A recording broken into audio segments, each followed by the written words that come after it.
So it's about 8:45 here up at camp, and I had a good enough cell signal that I was actually able to watch the 2021 Skidoo reveal. And I was kind of laughing partway through it when they got onto especially the trail sled stuff, because they're like, oh, everything's going to be in the Gen 4 platform. And I'm like, oh, crap, that's not going to be good. And then the next thing was they're talking about the new Raz X and R Motion X, like front and rear suspensions, respectively. And then I laughed because I was just like, oh, okay. So all the things I was complaining about with the backcountry looks like they've hopefully solved it for the trail sleds. And like knowing BRP, they're pretty sharp. So that's going to be interesting. And sorry about the jittering. Even more interesting to me, like there's a lot of utility sleds in this area, and the Scandic is kind of intriguing on a Gen 4 platform. I actually think it will work fairly well, given that there's a lot of weight rearward in a Scandic with the track and the width and the rack, and usually it's filled gear and whatever. That it actually might work fairly well. It looks like you can still slide back. The seats are flat. You can actually slide back on them and throw your weight around a little bit, which would be really good. With the existing machines, quite nice when you're picking around in the trees. The more intriguing one's actually the Tundra. I'm interested to see how that works out, because the Tundra has always been like a bit of a weapon, especially in the woods here like this with the thin ski stance, and it's a bit of a scalpel for picking through the trees. So that's going to be interesting to see how that works. The really intriguing thing for me is the 600 EFI motor. That 85 horsepower, 600 motor looks very simple. Uses just, like automotive fuel injectors, low pressure fuel, pump, and just normal spark plugs, and looks basically like a 600 E-Tech, not the new one, but the previous version, with a different fuel system and a different head, essentially. And I don't think it has rave valves either, but that looks like it could be pretty awesome. And like for my other video, I'm not really a top speed type of guy, but I've tried Arctic Cats. They had like a 500 Snow Pro, or like their factory racer was a 500cc motor. Then it used to be about 100 horsepower, and it was detuned to 85. And that sled is just like super fun to drive. And like people laugh at, well, 85 horsepower is not much, but man, you can have some fun with 85 horsepower on the right sled. I think that would be a really neat motor to try out, like in the sport version. Um, if you're going to buying a sport version with a 600 EFI and throwing some nice shocks on it, would actually be a damn fun sled to have. And you have enough power, especially for corner to corner, that thing would be amazing. The new Raz suspension, I can't, I haven't got a really awesome look at it yet. It does look like they did change some geometry quite a bit. The spindles don't look super tall, but it does look like they might have spread the mounts out, like I was talking about, a little bit. And like I said, it's a bit wider.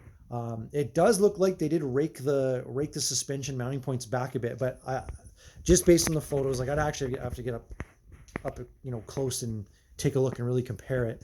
The A-arms look a slightly different shape. They actually look more like the geometry of 2013, like the original Raz on the when they switched to the XS chassis. It looks like that, but just taller spindle, like kind of like the 14-15 race sled, I think. But I'm sure they've done a bunch of other small things that you really can't notice with your eye in the very limited time I've had to actually take a look at it. But I'm very intrigued with this new front and rear. I always thought the R Motion like was fairly flat cornering. That was one of the things people complained about. Um, all the guys that wanted to pull catwalks said, "Oh, I can't get my air motion suspension to like pop up and catwalk." And you had to turn your adjuster blocks to one and flip up the rubbers on the back of the coupling on the back of the stoppers on the rear, and then you could get a little bit of ski lift, like a little bit of catwalking out of it.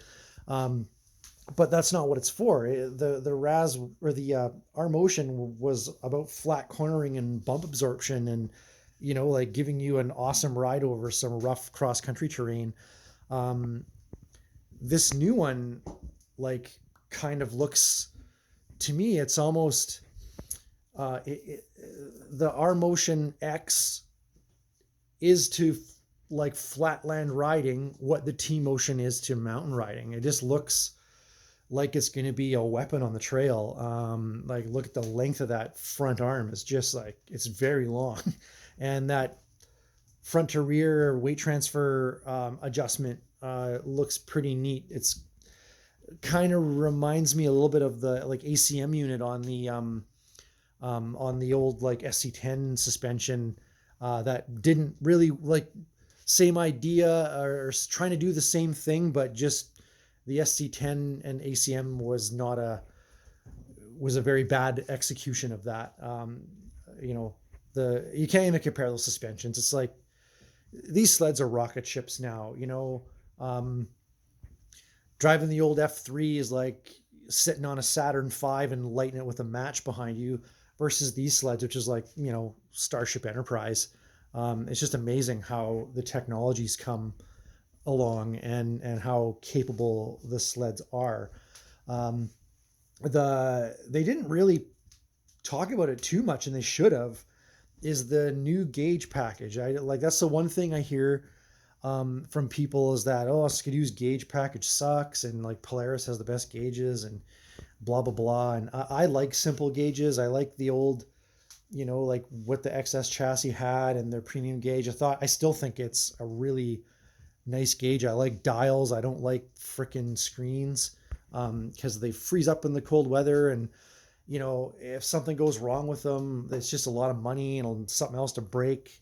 And given technology, LCD screens and OLEDs haven't really been the most robust things in like -40. So, but like I said, I'm sure they've engineered it just fine.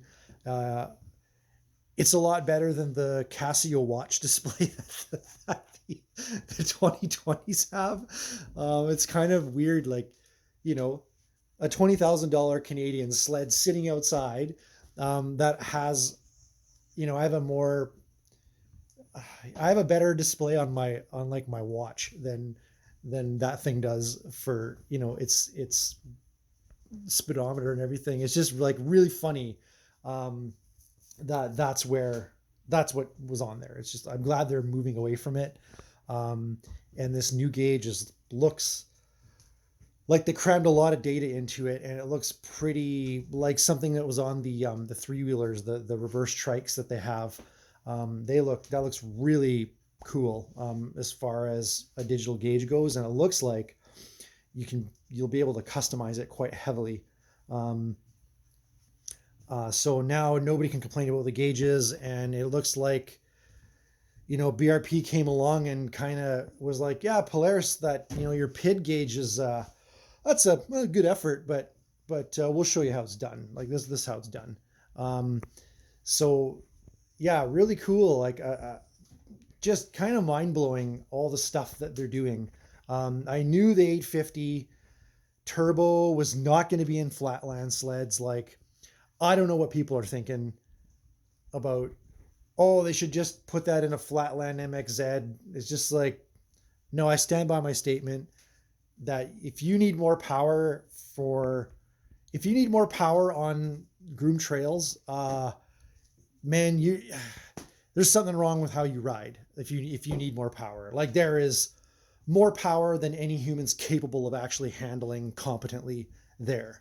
No one is physically capable of harnessing all that power and riding safely full out. There's just no way. It just doesn't, you're not capable of it. Same with a 600cc sport bike. Like everybody thinks like, oh, 600 is not fast enough for me. Yeah, I'm sorry, you're only human, and there is no human that can ride a 600cc bike at its limits on streets.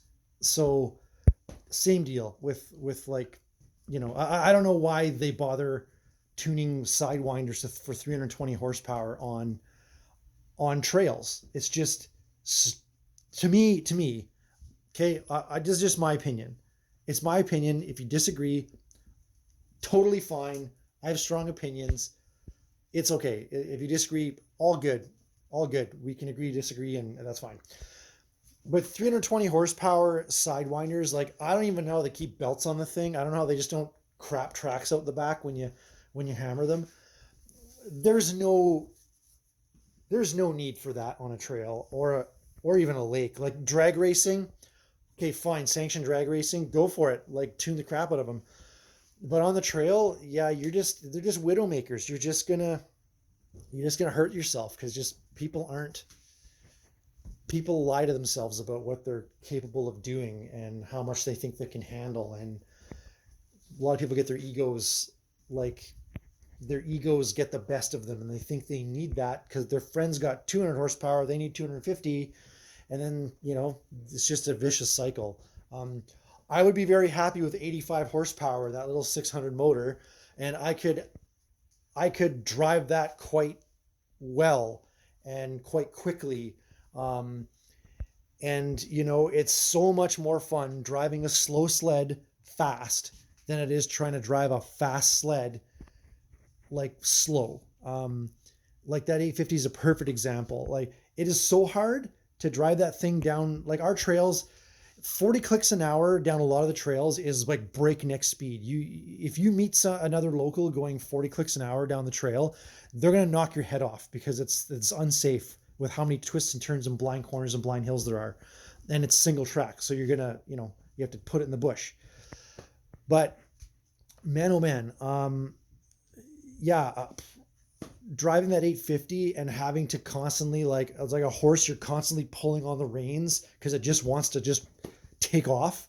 So driving the slower sled quicker would be a lot more fun. And let's face it, 85 horsepower, I mean, geez, man, that'll get you 90 miles an hour almost. No problem. That's what the old Indy 440s were. And those suckers could fly. So 85 horsepower is nothing to scoff at. I mean, when I was a kid, 120 horsepower was considered like a muscle sled. Now it's, like, oh, my 13-year-old can handle that. Well, not really, but yeah, I'm very excited about what's coming out. And yeah, it sort of got me really, there's going to be a lot of used sleds in the market, I think, for pretty good prices of people wanting to get the heck out and, always chasing the new technology. And in the next couple of years, it's going to be very interesting to see what happens and see how things evolve with the engine department and how the suspension works out and how much life they're going to put into the G4 chassis. Because, I mean, the XP is now officially, like the XPXM XS chassis is officially dead as of 2021. That thing had, like, what was it, a 14 season run? That's pretty impressive.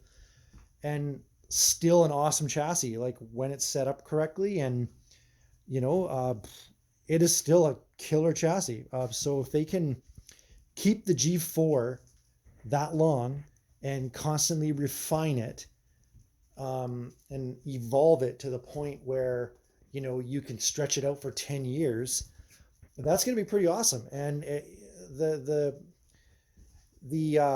lot of people don't like that. They want new all the time. But let's just face it, like, it's a company and they need to make money. But the bright side about this is, it's really good in the used market.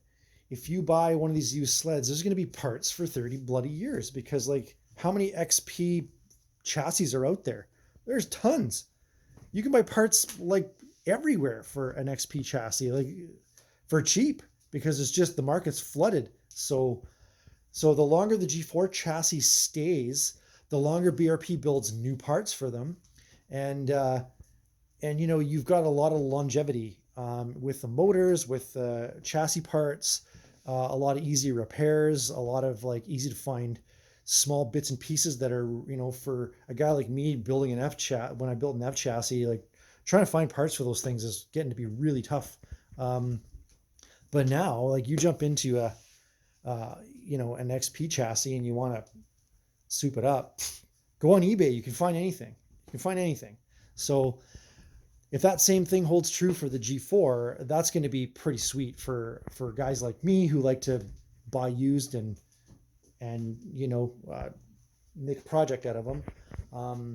If I was going to buy new, oh man, I would really look at something with that 85 horsepower motor, truthfully.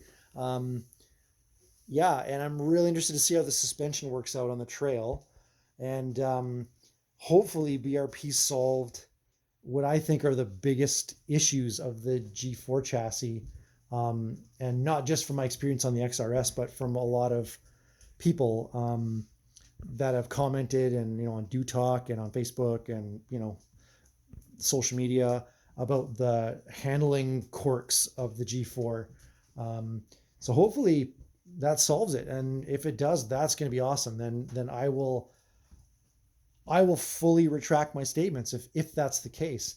I actually am really tempted to go see if the dealer inscriber, whom I know fairly well, actually has one of these things to demo and say, hey, I want to take it for the day. I'll do a video on it and talk about it and see, because right now the lakes are hella bumpy.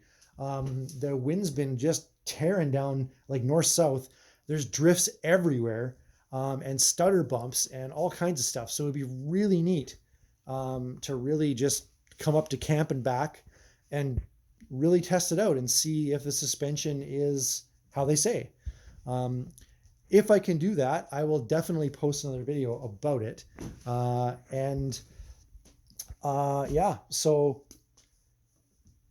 Hopefully it's all worked out.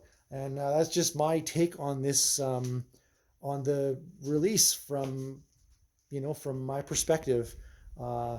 Very interesting things happening, and I'm hoping that the new changes work out, and I'm really hoping that that new motor works out, especially in the utility and value segments. That could be a really nice like two-stroke option now, and we'll see how it works out here, because a lot of people are into utility sleds here, and I'm be very interested to see how people like that engine. So anyway, I'm going to cut it off here because I tend to ramble for a long time, and good night. I'm going to be heading to bed in about 2 hours. I might take one more ride and do a little night ride to one of the camps down the lake and say hi.